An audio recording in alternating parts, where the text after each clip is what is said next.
Vezuna, 30 ans, de la vie d'Elisabeth Pénisson. Alors, avant de le quitter, elle accepte d'en faire le tour avec nous. À commencer par les vestiges de cette cuisine gallo-romaine aux murs peints, premiers éléments du site à avoir été mis au jour.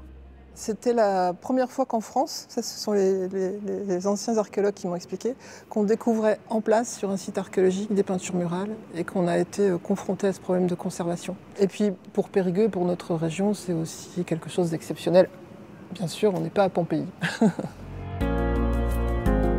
Autour des vestiges de la Domus de Vezone, cette maison, ce palais du IIe siècle, c'est elle qui a imaginé tout le projet muséographique. Les emplacements des maquettes, des vitrines, des collections sur lesquelles semble veiller Jupiter. Elle a plein de choses à nous dire, cette statue. Il faut imaginer qu'il a le bras droit soulevé avec le symbole de Jupiter qui est la foudre. Et derrière lui est accolé un petit personnage qu'on qualifie pour l'instant d'enfant. Ce pourrait être une représentation du peuple des pétrochores qui se place sous la protection de ce dieu. Une des pièces qui a aussi toute l'attention de la conservatrice, cette mosaïque.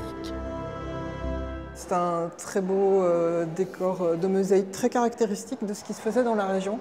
Et elle abrite la mascotte. Ah oui, alors en plus, voilà, la mascotte du musée, c'est une petite chouette. Elle n'a pas de petit nom, mais c'est une chouette hulotte. Durant 30 ans, Elisabeth Pénisson a ausculté le passé gallo-romain de la ville de Périgueux, mais elle partira pourtant avec une énigme à résoudre. Les archéologues cherchent toujours le théâtre. Il y avait forcément un théâtre dans cette ville. On a un amphithéâtre, on a tous les monuments représentatifs du mode de vie à la romaine, mais du théâtre, rien.